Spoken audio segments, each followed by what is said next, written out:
Yeah. Columbia, Boonville, Columbia, around the area maybe. Yeah. Okay. So tell me about yourself. How long have you been teaching? Well, this is, I subbed for 1 year, my first year, so this makes 31. 31 years of teaching. Oh my gosh. Wow, it makes me really old. Yeah, it's okay. Yeah, it just is what it is. Yeah, and you graduated from Mizzou I graduated from Mizzou in 87. in 87. You knew Brad Pitt. I did. Yes, I did. Yes, I did. I knew Brad Pitt when I was in high school. Oh my god, yeah. That's my claim to fame. My only That's claim your, to fame. but That's it. that's a really good claim to It fame. is. I think maybe. Maybe he'll come to the No, reunion. probably not. No, he's left it all behind. What drove you to the field of education, like to begin with? Truthfully, Mm-hmm. I got a D in accounting and an A in English. Uh-huh. And so I'm like, okay, I'll major in English. That's basically me. I'm like, it's the only thing I'm. That's it. Decent, Then I'm like, yeah. then what am I going to do? I have to, my sister's an English teacher, so it's not Yeah. like Yeah. it just popped out of nowhere, but that's literally the Yeah, truth. and Miss Campbell, I forget her first name, but she's older than you by like. Yeah, she's 10 years older than me. Yeah. So Yeah. the rest is history. Now we're here. So the sort of focus of this interview is to talk about writing in our field. And so just as like a broad question, kind of writing do you do like personally or like academically on like your day-to-day or yearly For basis? me, Yeah, for you. I do as little as I can because I spend so much time working with other people's writing that, I mean, I'm not going back to school. Yeah. So I'm not doing any more academic writing except editing my son's papers. Yeah. And, so I don't have to do that stuff anymore. Amen. Thank goodness. Amen. Although I'm super good at it. Yeah, super good at it. I'm super good at Humble it. brag. Yeah, yeah, super good at it. So I may think about something in my next life, Yeah. editing or something like that, or Yeah, I mean, even, that'd be good. I mean, a help center or whatever. But no, I don't do a whole lot because you spend, as an English teacher, you're going to spend all your time. editing other people's papers, yeah. That's what I had basically figured as much. So,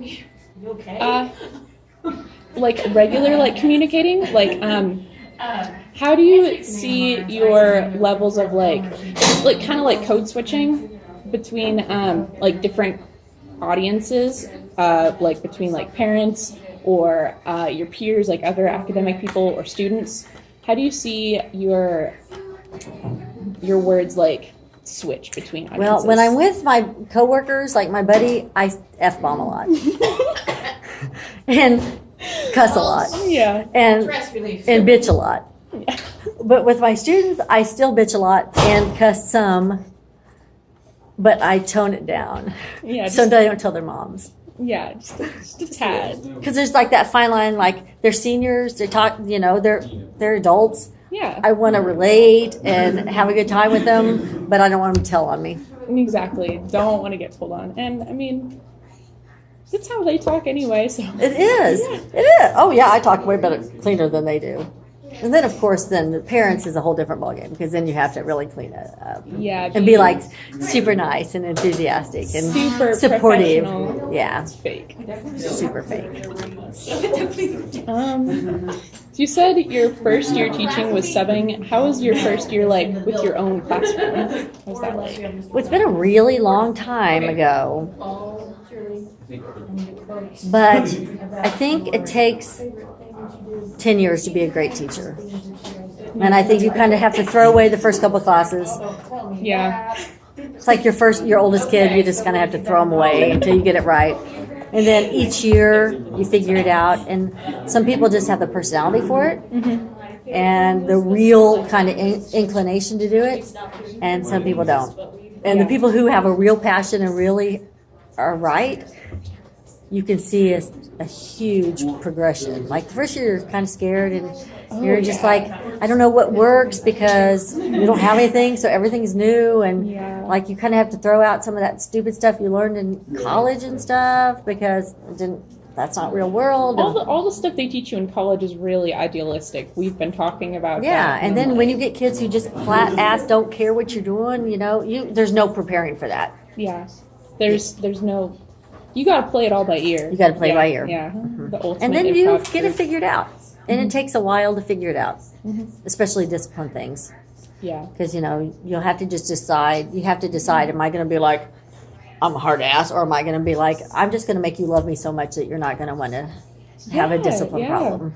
We've been reading like a couple different books, like trying to like prepare us for like our first year, and like some writers are like, don't smile till November, and other ones are like, I'm going to greet you at the door every single day from now till. Which is, of course, what I do. Yeah. And I just try to make them love me so much that I don't try to make them. It just works out so much that for the most part, they don't want to disappoint me. Yeah, exactly. Not all. I know that's part of why I've chosen you as my interview subject, because I feel like my philosophy as a teacher sort of aligns with yours, because I really like how, even though they're seniors, so it's a different setup than what I'll probably have as like freshmen, but having like the circle for the classroom and like having like discussions and like getting everybody always engaged is like.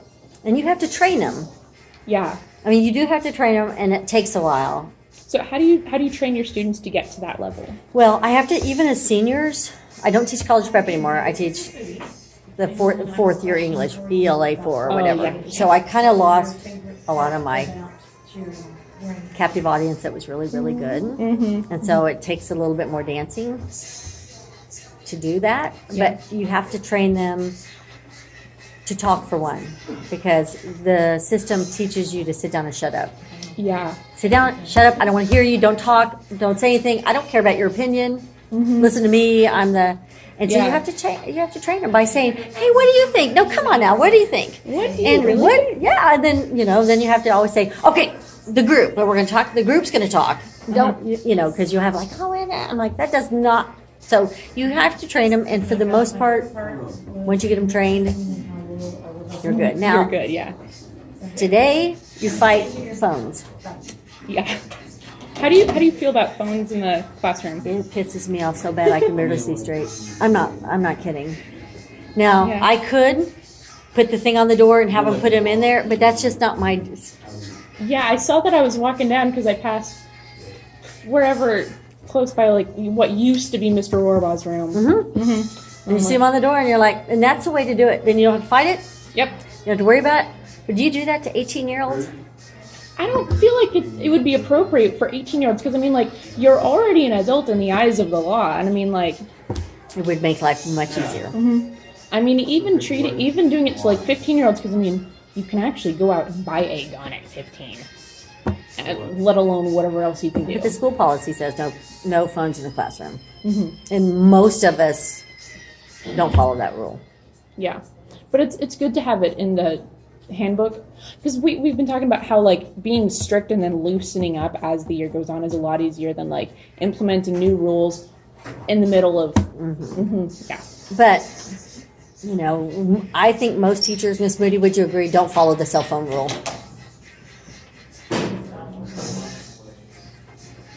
Now, cell phones really can. Yeah, it depends on the content. Certain hours that I don't want phones out, like finance and be focused on what we're doing, but most of them aren't, so I've compensated Yeah, some. it's really hard because Few of them I. use their phones, like one of my kids, she uses it to record kids for interviews, so then she'll come back, put her earbuds in and type in her quotes. Yeah. Others will type in quotes on their phone, so it depends on the class for me. Yeah. It depends on what you should. And so I usually say, 20 minutes. Give me 20 minutes. Put your damn phone away for 20 minutes. And Yeah. then they're like, I can't get away with the phone. Because they just, It is sort of like an addiction. Like, it I is feel an like- addiction. Yeah. And if you say, put your phone down, they'll be like,